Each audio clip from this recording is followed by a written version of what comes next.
Next, we're going to go to the profitability page, and before I do that, I just want to quickly show you the bottom of this page that we just worked on. We've got 1,501 cleanable square feet, 2.42 man hours, and a production rate of 620.25 square feet per hour. So now we're going to go to the next page to estimate our pricing and profitability. Now you'll notice we've got the frequency of service, which is bi-weekly, and it's automatically filled in these numbers here that I just mentioned from the previous page. We've got cleanable square feet of 1,501. We've got 2.42 hours per cleaning, and it's calculated the production rate of 620.25 square feet per hour. That's how many square feet one person can clean in an hour. This is a number that you want to track for your company, for each of your clients, to see how you're trending with your production rate. Now, if you had not entered measurements on the previous screen for each room, the calculator would not be able to calculate the cleanable square footage. So if you did not do those calculations, what's going to happen is when you come to this page, it will ask you, do you want to use the estimate that the customer gave you from the first page? And in this particular estimate, it was 1,500 square feet. So we came out really close, 1,501 in this estimate. So you can either choose to use the estimate or not and enter your own number. But as I said, in this case, we did our measurements, so we know we're accurate with that. The next thing we're going to do is figure out how we're going to price this home. And you have two options. You can price by the square foot, or you can price by the hour. If you are going to price by the square foot, you might charge, say, 5 or 6 cents per square foot. Now, a lot of companies don't price it that way, but the app is giving you the option of doing it if you want to do it that way. For the example we're going to do today, we're going to price by the hour. This is the most common way of pricing cleaning services for residential. So this is your hourly rate. What are you going to charge this customer per hour? Let's say you're going to charge $32 per hour. Now what it's done is it's gone to the next step and it's filled in some pricing for you. Now what it's done is it's first of all taken the $32 times the time. If you remember, it was 2.24 hours. That is your mid-range estimate, and that is $77.44. Now we've also given you like a low-end estimate and a high-end estimate, and then if you want to put in your own price, that if you don't like that $77.44, you just want to round it up or change it a little bit, you can change it right here. You would just check this item and say, I would like to enter my own price, enter your price here, and that will carry down whatever price you choose here is going to be in number 8, and we're just going to leave it at the mid-range estimate of $77.44. The next thing you're going to do is choose how you're going to pay your employees. You're either going to pay them by the hour or by the percentage, and we're going to do an example of both. So let's start with hourly. Let's say you pay your employees by the hour. So now what you're going to do is you have up to 4 employees that you can have cleaning this home. So let's say employee number 1 gets $12 an hour, and we're going to go ahead and do 2 employees for this home, and let's say employee number 2 gets paid $11 an hour. Alright, so now what you're going to do is, once you've entered your hourly wages, we're actually going to skip the next 2 steps, and be sure to read the instructions right here because it explains how the flow of this app works. The next 2 items, 11 and 12, talks about the percentage, so we're going to skip over that. And we're going to go down to number 13, and you can see it's actually filled in the hours that each cleaner will work. So that 2.42 hours is now 1.21 hours per employee. Now, if you want to make a change to this, let's say that for some reason one employee is going to work more hours than the other. This is not going to happen in most cases. In most cases they're there together, they're working the same hours. But if you want to do it, you do have that option. So let's just say you've got the first employee is going to work 1 hour. The next employee, you have to change that number. You're going to get a little message up here. Please adjust your total hours because the total is less by 0.21 hours. So they want to make sure that this adds up to your 2.42 hours. So you would change this one to the 4.2, hit next, and now it says your hours are balanced properly. Now we're going to go into the expenses. Now that we know how many hours our employees are going to work and what their hourly wage is, we know that their labor is $27.62 for that 2.2 or 2.42 hours. Now you have to enter all your expenses, employment expenses and other expenses. So we're just going to go right through the list here. So for FICA and Medicare in the U.S., it's 7.65%. You would enter your FUTA percentage, and for this example, we'll use 0.6%.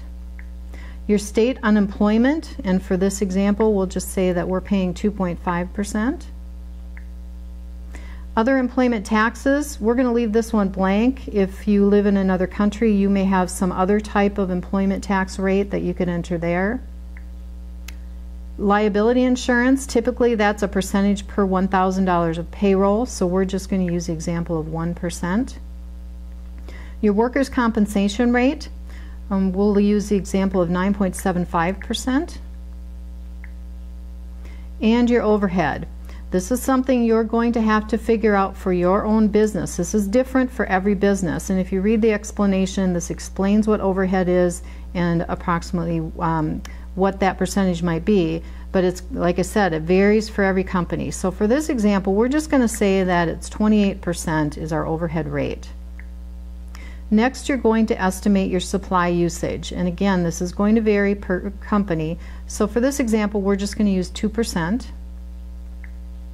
The next two fields have to do with equipment. If you're renting for some reason, or if you're going to make an equipment purchase just for this account, perhaps a vacuum or something, you would enter that amount in here, and this calculator will tell you how that charge affects your profitability at the bottom of this for that first year. It's actually going to spread it out over the year. Now, most people don't actually purchase necessarily a large piece of equipment for a particular home. Sometimes you're using your customers' vacuums and so on. So we're just going to skip that step for now. And right now we have a total of our expenses of $56.79. So what does all this mean? This is the bottom of this page, and this tells you how profitable this account is. Per service, your income is $77.44. That's the price we decided to charge the customer for this biweekly service. Our expenses came out to $56.79. That means our profit dollars are $20.65 per service, and as a percentage, that's 26.67%. So this is profitable. If it's not profitable, these numbers will turn out red and negative. And then it also calculates this out for the year. So for this biweekly service, you're going to make $2,013.44 on this customer. You're going to have costs of $1,476.54, profit dollars of $536.90, and again that same profit percentage of 26.67. And keep in mind, if you on the previous page entered services for, say, carpet cleaning and window washing, those numbers are not included in here. This is strictly for your general cleaning price. So just keep that in mind, that if you're doing carpet cleaning and window washing and so on, that's additional income and profit for this account. So now I want to just go back and I want to run an example if you pay your employees by percentage.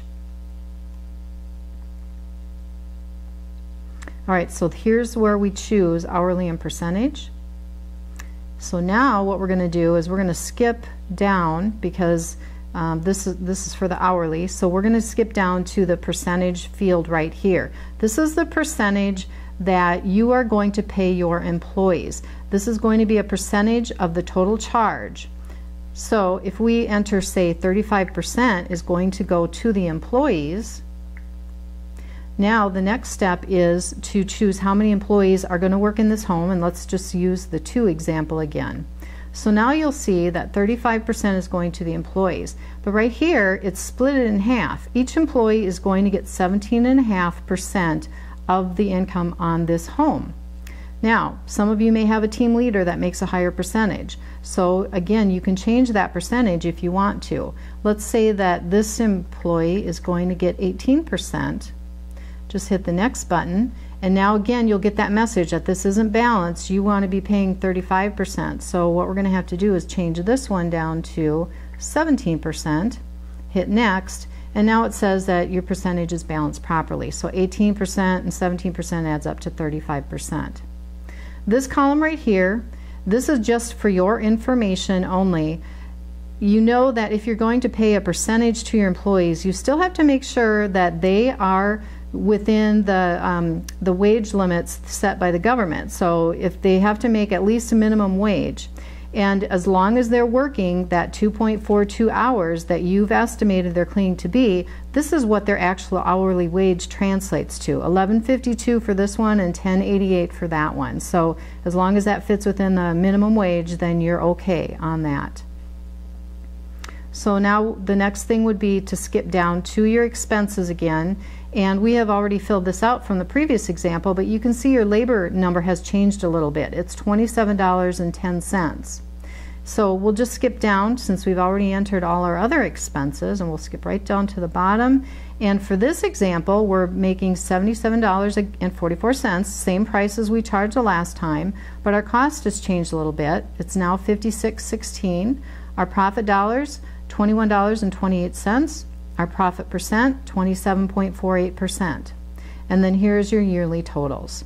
So this is a great way to play with your numbers and make sure that you're charging the right amount, that your expenses, that you know what your expenses are, so that you can tell whether or not this account is going to be profitable. So in the next video, I'm going to show you how you can email this quote to your customer and how you can export the information for yourself.